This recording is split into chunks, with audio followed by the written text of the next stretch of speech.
advocate for a client, but here's the thing. He put himself in a box when he said, my client's damaged. You get a search warrant, you have to have probable cause that a crime's been committed and there's evidence in a particular place. Hello and welcome. My name is Danielle Esposito, and I am an attorney at the Bianchi Law Group. Bianchi Law Group is a team of former prosecutors who aggressively fight the government when our clients are charged with crimes. I have with me today Bob Bianchi, who is the founding partner of the Bianchi Law Group and the former Morris County prosecutor. Also with us today is former Morris County major crimes prosecutor David Bruno, as well as former Essex County prosecutor Kayla Rowe. Today, we're going to be talking about the cyber harassment statute, and that is codified in the New Jersey statute under 2C:33-41.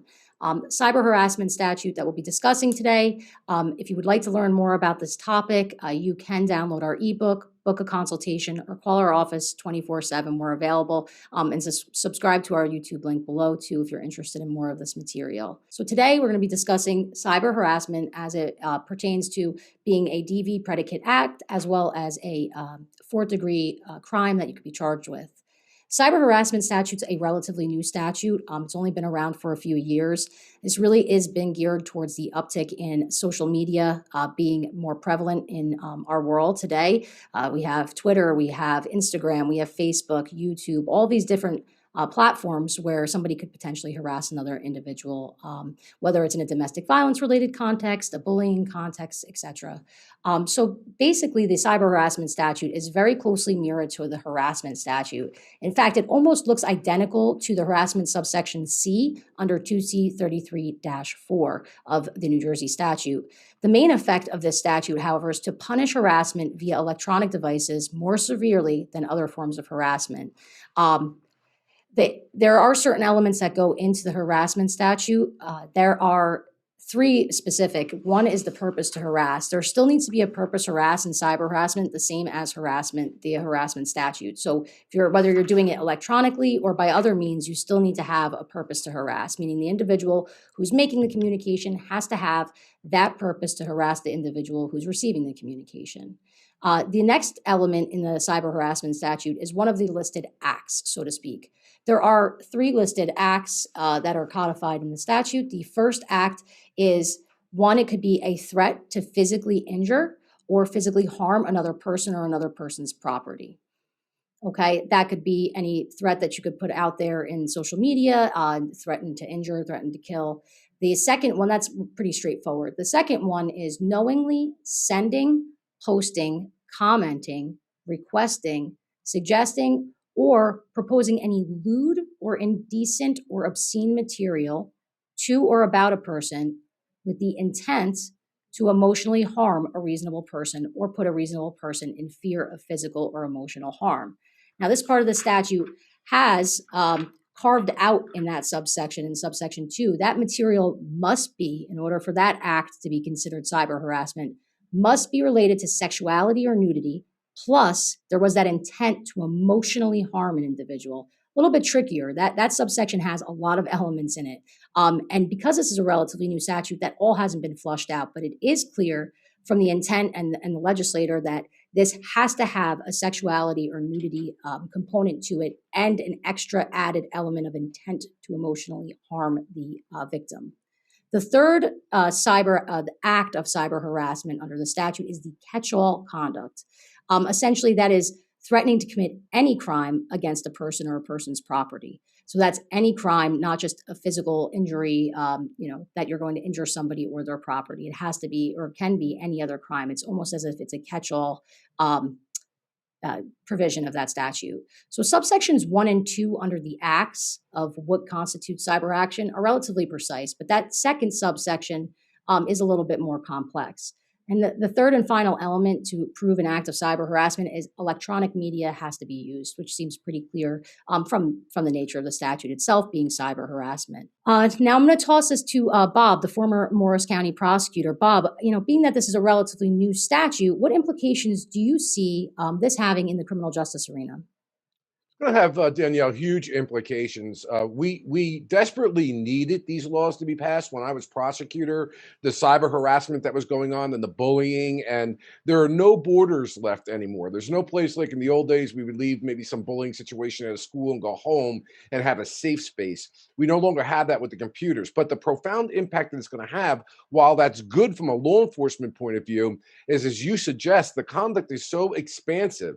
And people, when they're tweeting or they're commenting on Facebook, or even when people email and text, they tend to speak. You all know what I'm saying. Say things differently than they would if they were talking directly to that person. They would never say the things that they would do on social media in the quote unquote real world of a real encounter. So it can lull people into a sense that they can act with impunity online. But the fact is, people are being charged for things that they later look at and say, oh my gosh, I violated the cyber harassment statute. And that's where, so it's a great statute to have to protect people from being victimized. But by the same token, people need to smarten up about what they're saying out there, or you may be charged with a crime.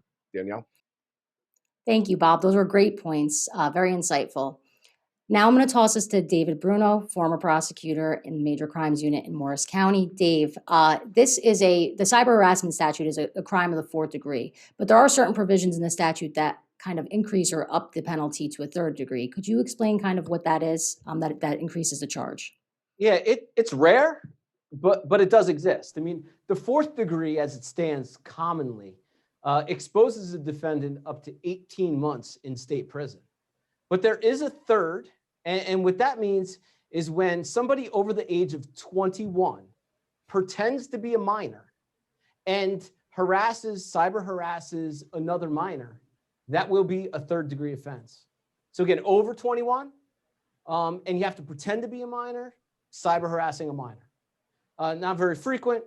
Generally speaking, it's the fourth, but those types of facts do elevate it up to the third, where somebody could be punishable state prison from 3 to 5 years in state prison.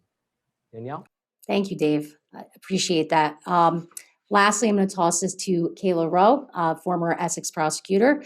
Kayla, what are some of the First Amendment indications here for this statute, being that, we do have protected free speech and everything being a little bit more easy to access now electronically? What kind of implications do you see on your side for the First Amendment type of issues?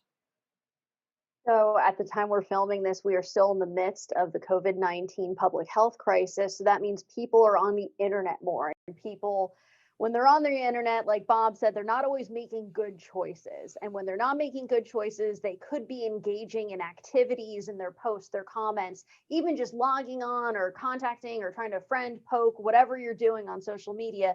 These things could still constitute cyber harassment. And it's been on the uptick because people are on social media more during the pandemic, and not to mention the crummy weather we've been having too.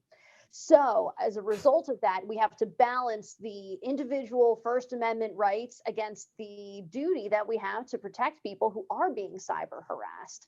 So that's where the elements come into play. The elements set such a high bar that it still protects these First Amendment rights while at the same time, honoring the experience of the victims and what they've been going through with cyber harassment. So that's why you see the elevated mens rea. That's why you see these very specific actions required by the statute that the prosecutor has to prove beyond a reasonable doubt in order to set the stage for proving cyber harassment. These protections on both sides are crucial. And now during the pandemic, when sort of these things that might have happened in person or might have been more easily explained in person have shifted to the social media sphere. And with that comes more cyber harassment charges.